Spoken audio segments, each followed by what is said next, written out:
Before we get this lesson started, I want to give all praises, honor, and glory to Yahweh, Bahashem Yahweh Shai, Bahashem Rakakwadash. Double honors to the apostles, the elders at Great Millstone, who teach and rule well, peace and blessings unto the elect. And I named the title of this lesson, Watching at His Gates, because ultimately through the prophecies, the Lord basically gave us signs to watch for. Right, so we're going to start off in the book of Proverbs, chapter 8 and verse 34. Blessed is the man that heareth me, watching daily at my gates, waiting at the posts of my door. And ultimately, we're doing that by keeping the Lord's patience, by doing what the Lord told us to do, which is to ultimately watch and be sober. Verse 35, for whoso findeth me findeth life, and shall obtain favor of the Lord. But he that sinneth against me wrongeth his own soul. All they that hate me love death. And that's the majority of our people. Why? Because they're not seeking the Lord in this time. They're not seeking Yahweh Bashem Yahweh Shai in this time frame.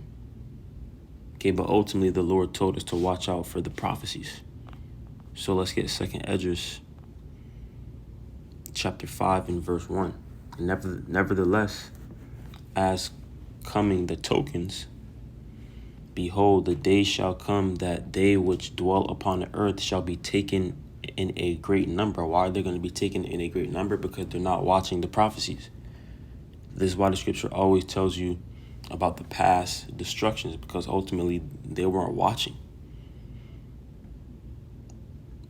Okay, and the way of truth shall be hidden, and the land shall be barren of faith. Right, and we somewhat seen just a small test run with Esau messing with the AT&T network. Okay, the AT&T network shut down for about a couple of hours, and people were kind of losing it. You know, so this shows you that Babylon the Great, you know, when the Lord starts to do these things, okay, a lot of people are going to lose their mind, man. And the way of truth shall be hidden. This is why the scripture tells you in Isaiah 55 to seek ye the Lord while he may be found. Call ye upon him while he is near. And the only way you can do that is really through his men. Okay, because the prophets are the mouth of the Lord. The Lord always speaks through his men. So there's going to be a certain time frame where the way of truth is going to be hidden, man. And you're seeing a test run of that. Okay. Verse 2, 2nd Esdras 5 and verse 2. But iniquity shall be increased above that which now thou seest, or that thou hast heard long ago. So everything that we have seen, you know, especially slavery, we're coming into a time worse than that. Verse 3, and the land that thou seest now to have root shalt thou see wasted suddenly. So this is why the scripture tells you that people are going to be taken in a great number, because they're not going to be watching for the prophecies. Okay, and this is why the scripture tells you that the prudent shall keep silent in that time. Let's get the book of Amos, chapter 5, and verse 13. Therefore the prudent shall keep silent in that time, for it is an evil time. You know, so we're coming into bad times. Verse 14, seek good and not evil, that ye may live, and so the Lord, the God of hosts, shall be with you, as ye have spoken. So this is what we're coming into the conclusion of, is that we're trying to seek good and not evil. We're repenting, we're turning back to the Lord in order to ultimately be saved from the upcoming destruction, man. Let's get Matthew, the 24th chapter. Because even the Lord told you to watch. Right? Matthew 24, and we'll start at verse 37. But as the days of Noah were, so shall also the coming of the Son of Man be. Right, so this is the reason why people are going to get taken in a great number. Verse 38, for as in the days of Noah that were before the flood, they were eating and drinking, marrying, and giving in marriage until the day that Noah entered into the ark, which is similar to this time, because according to Revelation, the 7th chapter, once the elect are sealed, then the destruction will take place. Verse 39, and knew not until the flood came and took them all away, so shall also the coming of the Son of Man be.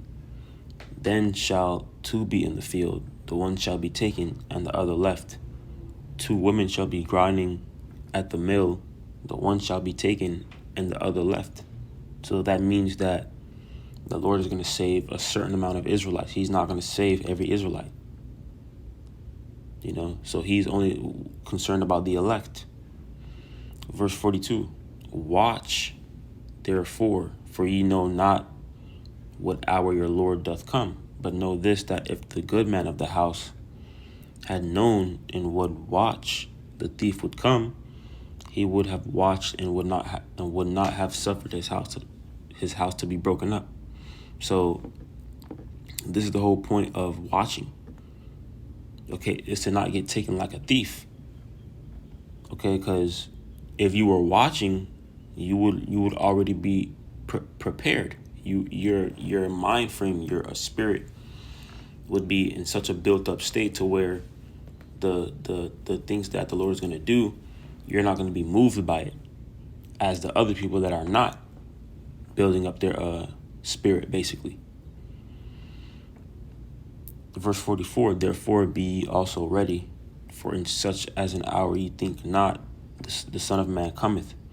Who then is a faithful and wise servant, whom his Lord hath made ruler over his household, to give them meat in due season? And ultimately, this is what we want to fall under, that faithful and wise servant. Blessed is that servant whom the Lord, when he cometh, shall find so doing. Verily I say unto you, that he shall make him ruler over all his goods. So we want to fall under that servant, man. Right? Verse 48. And if that evil servant shall say in his heart, my Lord delayeth his coming, and shall begin to smite his fellow servants, and to eat and drink with the drunken, the Lord of that servant shall come in a day when he looketh not for him, and in an hour that he is not aware of, and shall cut him asunder, and appoint him his portion with the hypocrites. There shall be weeping and gnashing of teeth, because we understand that the destruction is going to happen simultaneously as the Lord is coming back to save his elect. Okay, this is why the scriptures say that the righteous shall scarcely be saved. Right? So we don't want to fall under that evil servant, man. That's basically saying, my Lord delayeth his coming, which is really the majority of our people. Right? So this is basically watching at his gates. Okay? So, Lord willing, you were edified. Ultimately, we have to continue to be strong, because ultimately the Lord is building us up in the spirit for the days to come. And it was very interesting at my job, because our work phones, we used the AT&T network, and my boss was talking about it, and you could kind of see he was a little shook. So the majority of our people are going to get caught off guard, and they're not going to know what to do. So the Lord is showing those signs that we need to get right, and we need to continue. Because the things that we've seen or have seen and are seeing now is really nothing compared to what's to come. So this is watching at his gates. In closing, I'm going to give all praises, honor, and glory to Yahweh, Bahashem, Yahweh Shai, Bahashem, Rakakwadash, double honors to the apostles, the elders at Great Millstone who teach and rule well. Peace and blessings unto the elect. Shalom.